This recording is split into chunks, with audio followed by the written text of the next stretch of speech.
وہ آدمی جس میں تنہائی میں اللہ کا ذکر کیا، اللہ کو یاد کرنے بیٹھ گیا، کوئی دیکھنے والا نہیں تھا، وہ تنہا تھا، حجرے میں تھا، اپنے بند کمرے میں تھا، اپنے رب کو یاد کیا۔ اللہ کی یاد کرتے کرتے اس کی آنکھوں سے آنسو ٹپکنے لگے، اس کی آنکھیں آنسوؤں کا خراج دینے لگی۔ تو میرے اور آپ کے آقا و مولا نے فرمایا کہ یہ آنسو اتنے قیمتی ہیں، ان آنسوؤں کے بدلے میں قیامت کے دن اسے عرش الہی کا سایہ نصیب ہوگا، عرش الہی کا سایہ اسے نصیب ہوگا ان آنسوؤں کے بدلے میں۔ رومی علیہ رحمہ فرماتے ہیں جہاں پانی گرتا ہے وہاں سبزہ اگتا ہے، جہاں آنسو گرتے ہیں وہاں رحمت اترتی ہے۔ تو اس لیے جو اللہ کی یاد میں رونے کا لطف ہے اور اللہ کی یاد میں آنسو بہانے کا اجر اور صلہ رکھا گیا ہے، یہ گناہوں کو دھو ڈالتا ہے، یہ اندر کی صفائی اور ستھرائی کا سبب اور ذریعہ ہے۔ میرے اور آپ کے آقا و مولا نے فرمایا راتوں کی تنہائیوں میں اٹھ کے قرآن پڑھا کرو اور قرآن پڑھتے ہوئے رویا کرو۔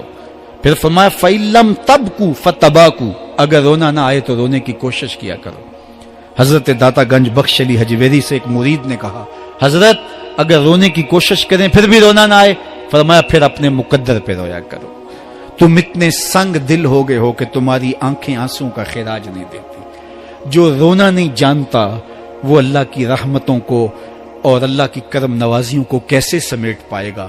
بچہ روتا ہے تو ماں دودھ دیتی ہے، جب بندہ اللہ کے حضور الہاؤ زاری کرتا ہے، عجز کرتا ہے، انکساری کرتا ہے تو اللہ کی رحمتوں کو جوش آتا ہے اور اللہ تعالیٰ کی رحمتیں اس پہ برستی ہیں، اور اس کے نہ صرف گناہ معاف ہوتے ہیں بلکہ اللہ تعالیٰ اس کے گناہوں کو بدل کے نیکیوں میں تبدیل کر دیتا ہے۔ ایک فقیر تھا، ملنگ درویش، اللہ کا بندہ، اس کی عادت یہ تھی کہ اپنے ڈیرے پہ آنے والوں کو کھلاتا، ان کو پلاتا، ان کی ضروریات کا خیال رکھتا، لیکن کو مالی آسودگیاں نہیں تھی۔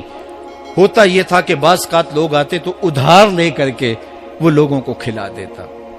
خیر چونکہ فقیر کا مزاج یہ ہوتا ہے کہ لوگ آئیں اس کے ڈیرے سے کھائیں، بابا بلے شاہ نے بھی کہا تھا نا، اٹ کھڑک کے دکڑ بجے تتا ہووے چلا، آن فقیر کھا کھا جاون راضی ہووے بلا۔ یہ فقیروں کا مزاج ہے، تو جو بھی آتا اس کے ڈیرے سے کھاتا اور وہ ادھار اٹھا اٹھا کے لوگوں کی ضروریات کو پورا کرتے رہتے۔ وقت آخر آ گیا، جن لوگوں نے ادھار دیا تھا وہ سارے تقاضا کرنے آ گئے۔ اب بابا جی کو کیا فکر لاحق ہے کہ یہ میرے مہمان اور میں ان کو کچھ پیش کرنے کی صلاحیت نہیں رکھتا۔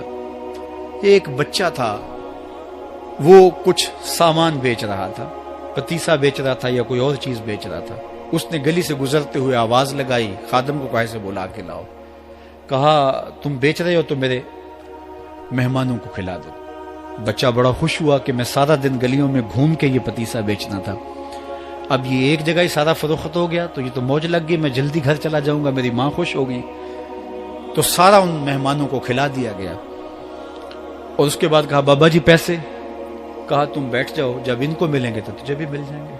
وہ بیٹھ گیا، 2 4 10 منٹ بیٹھا تو بچہ تھا، پھر کھڑا ہو گیا، بابا جی پیسے؟ کہا جب ان کو ملیں گے تو تجھے بھی مل جائیں گے۔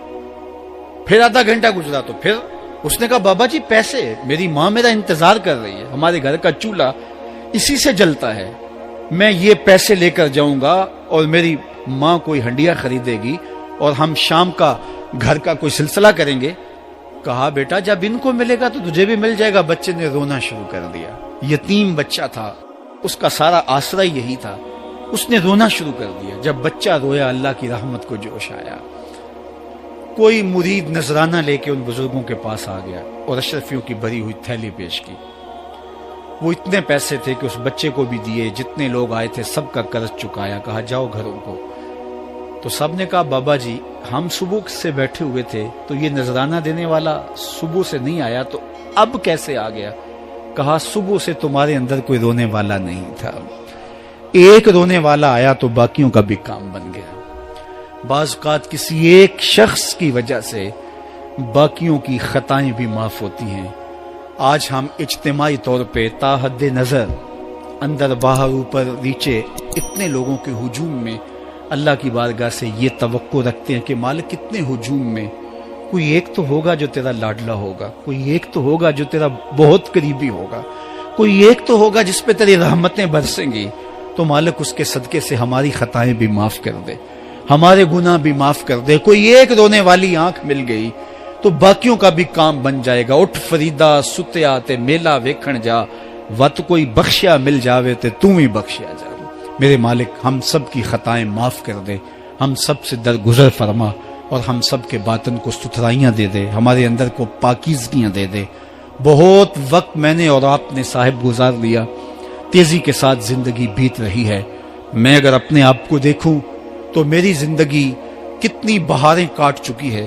اگر آپ اپنے آپ کو دیکھیں, کوئی 60 سال, کوئی 20 سال, کوئی 25 سال, زندگی تیزی کے ساتھ گزر رہی ہے. بندہ جب سوچتا ہے کہ میں 40 سال کا ہو گیا ہوں تو آگے میری زندگی کے اگر 30 سال بھی ہیں تو 30 سال تو کافی ہیں, لیکن وہ پیچھے اگر پلٹ کے دیکھے تو 40 سال یوں گزر گئے جس طرح چٹکی بجائی جاتی ہے.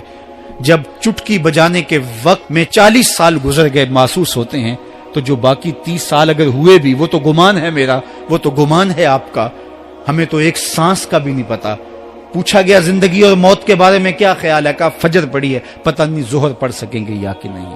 کہا اتنی لمبی امیدیں لگائے بیٹھے ہو, کہا ظہر پڑی ہے, پتہ نہیں عصر پڑھنے کا موقع نصیب ہوتا ہے کہ نہیں. کہا یہ بھی طول عمل ہے. ایک بولا عصر پڑی ہے, پتہ نہیں مغرب پڑھ سکیں گے یا کہ نہیں. کسی نے کہا ایک رکعت پڑی ہے, پتہ نہیں دوسری رکعت بھی پڑھنا نصیب ہوتی ہے یا نہیں. کہا یہ سب تمہارے منہوں کی باتیں ہیں. میں تو کہتا ہوں ایک طرف سلام پھیرا ہے, پتہ نہیں دوسری طرف سلام بھی پھیر سکیں گے یا کہ نہیں. کیا موت اتنی قریب نہیں ہے؟